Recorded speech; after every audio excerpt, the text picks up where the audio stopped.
Blush is one of the quickest ways to look lifted, fresh, and just healthy looking, but it's also one of the quickest ways to actually look dragged down. By accident, of course. I think a lot of people think that blush is just a case of putting on the cheeks and blending it, but honestly, placement is everything when it comes to blush. I would say blush is not just color for the face, it can completely change the way the face looks visually. Whether it looks lifted, it can change the shape of the face, it can make it look younger, it can make it look fuller.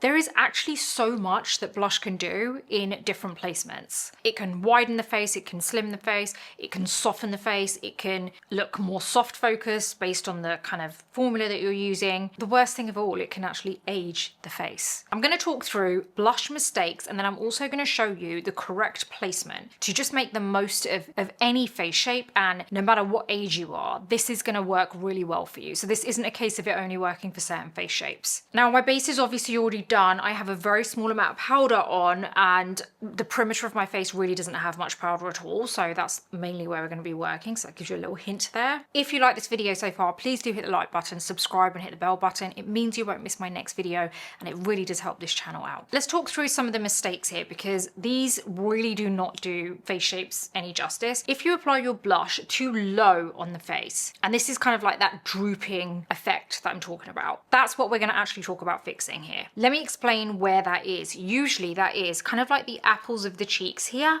but a kind of lower part of it, so it's not high enough and it's not outside enough towards the perimeter enough. So it's kind of like this area here. When you smile, if people apply it here, so let me get a brush which has nothing on it, and this should kind of show you. So if I smile and then I apply it here, right there, I haven't applied any, right here, that's going to actually drop the face. It's going to give a droopy kind of effect to the face, a droopy illusion to the face. It's often applied lower than people actually realize. So like you smile and you add it, but you don't realize you're applying it too low, because you think, okay, I'm going on the apples of the cheeks here, but when you're applying it, you're focusing on visually what you see. You're not thinking about where you also feel it. And where you feel it, if you think about it, is right there. And let's now relax. That is way too low. Do you see what I mean? So when we smile, it's up here and it looks and it kind of maybe feels like it's in the right place. I feel like such a weirdo right now talking while I'm smiling like this. But then when you relax, that is just far too low down there. It's like literally in between my nose, my nostrils, and my lips. When blush sits low on the face, it visually drags the face down. It emphasizes heaviness in the lower cheek area, which maybe you didn't even have or wasn't as obvious before, but now you've just made it obvious. It makes the mid-face look longer and less lifted, which is not really what most of us are going for. And it can also make the jawline look a little bit softer, which might not be what you want, because maybe you do want more of a defined lifted jawline. Now, instead of actually starting so low, what you really want to do is start on the upper part of the apple. So smile. This is the apple of the cheek here, right? Now, what I'm saying is start on the upper, not directly under the eye, upper corner of this apple, right? Right there. And if you relax, see the difference? Let's actually point to the area that you would do it there. That's the apple there, the center, what you think is the center, right? And then I'm saying top corner of the apple. Now let's relax and look at the difference.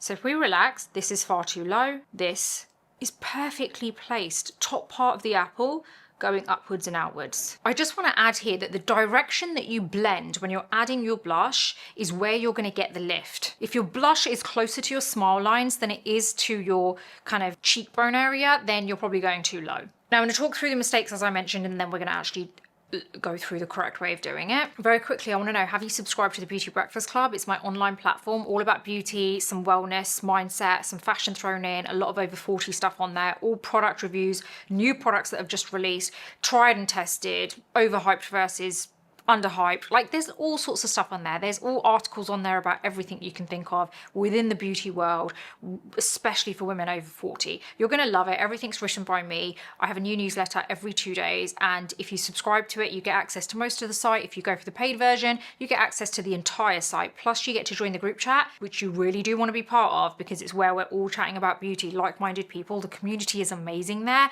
You're going to meet so many new people, and it costs you the same as getting yourself one coffee a month. So So head on over, link is in my description, and subscribe. Now, the next mistake is when you apply blush too close to the nose. Kind of gives you this center heavy face look, which we don't want. And that's usually where, let's get that same brush again, that's where people will go very close. So they'll kind of like not going here where we were talking about before, which was a mistake. They're kind of going right there. But then let me relax.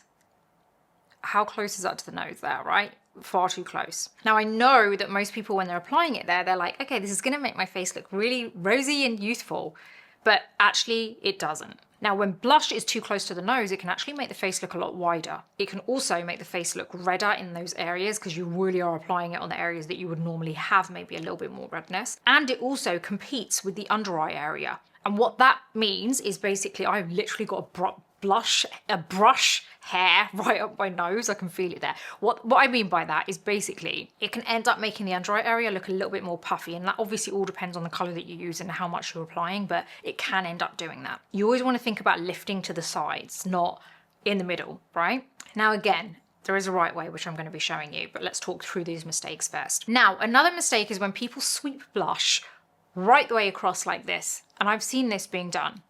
It is not a good look. A horizontal line like that can end up flattening the face completely. So if you're just going like this, you're really not thinking about what you're applying and where you're applying it. It can end up widening the face and making it just look like a block of color. It doesn't look part of your skin, which is not what we're going for. You can still have a soft diagonal blush placement like that, but lifted, right? So it's not just like kind of like this, because you think you're applying it on the sides, but what you're doing is just drawing a straight line all the way across, almost from your nose to the ear.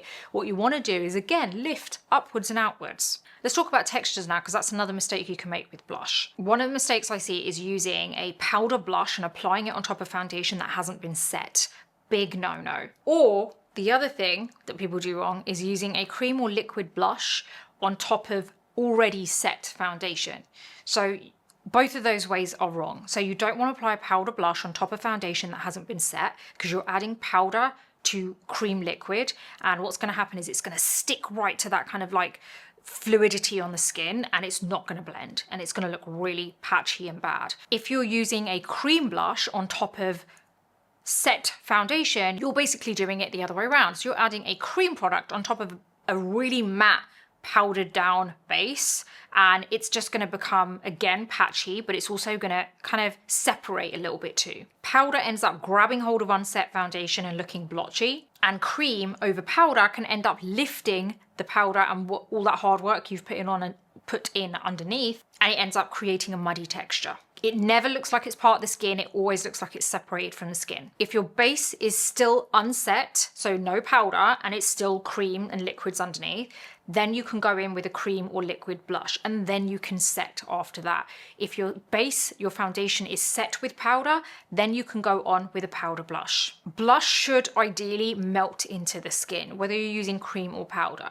So even with a powder, when you're using that on powdered foundation, it should be so fine and such a small amount that you're using that it should still melt in. And there's a way to do that right at the end by spritzing some setting spray over your finished look, and that will help everything to melt into the skin. Now, another mistake people do is over applying too quickly. So they apply one big amount of product, like they'll go into the blush and then they'll just go straight on and they'll start applying it, and then that's it. You are left with a dollop of blush which hasn't been blended properly because you've just gone straight in heavy-handed. You want to be smart and build in thin layers. If you like, start with a very thin layer and then you can build up. That's the best way to go about it. You build it up as you need it. Don't just go all in, all guns blazing. You want to really just soften it up a little bit with your application. Another mistake I see is quite similar to the previous one that I mentioned, but it's kind of like a blush stamp. It's when the edges are not blended in. Okay, so let's talk about how we want to apply it now. So this is the correct way. Now we're going to use a cream because, like I said, my face has been powdered right down the center, but not along this area here. So I'm good to go because I'm applying it on unset foundation on the sides. So we're going to use a blush that really does melt into the skin, and I'm really loving this at the moment. This is my Road Pocket blush in Freckle. Now I'm going to use my Hourglass 15 brush. I'm going to go into this product, and what I do is I actually go onto a tissue to take the excess off, so there's not a lot on the brush. Definitely something I feel like people need to do. Applying it onto the brush and then going onto a tissue and then going onto the skin is going to be a game changer for you. We're going to start from the top part of the apple and we're going to work our way upwards and outwards. Can you see how that is lifting the face rather than actually dragging anything down? See that? And it's blended perfectly into the skin. Same thing on the other side. So we're going to start from the top part of the apple. So I'm still smiling. It doesn't mean you can't do like the whole smile thing when you're applying your blush. But it just means it gives you a good way to actually figure out where to apply it. So I actually think it's a good idea to do that. But can you see how everything looks very melted into the skin and it's very kind of lifted? There you go. It's honestly as easy as that. It's about figuring out what the parts are that are wrong, the mistakes, not making those and doing it the right way. It's all about lifting it upwards and outwards. Blush can make you look instantly better or instantly worse or instantly aged. Honestly, where your placement is going to decide whether it lifts the area or whether it drags the area down. If you take one thing away from this video, let it be that blush needs to be higher than what you probably think it needs to be. Now, at the same time, I have seen some people do it way too high where it goes under the eyes. Try and avoid the under eye area unless you're really going for that type of look, because I don't think there's anything wrong with that. It's quite, you know, it's trending and some people like it. I personally feel like avoiding the actual under eye area is going to be really good for you because it does give you more of a natural everyday look and it doesn't look like it's a trend. It looks like it's actually part of your skin and it can be kind of almost kind of, you know, confused for your actual skin rather than blush. Do you see what I mean? Like an actual flush that's coming through. I really do hope this video has helped you. It's short and sweet, but it is full of important things that you shouldn't do and the way to fix it. So I hope you've enjoyed this and I will see you on the next video.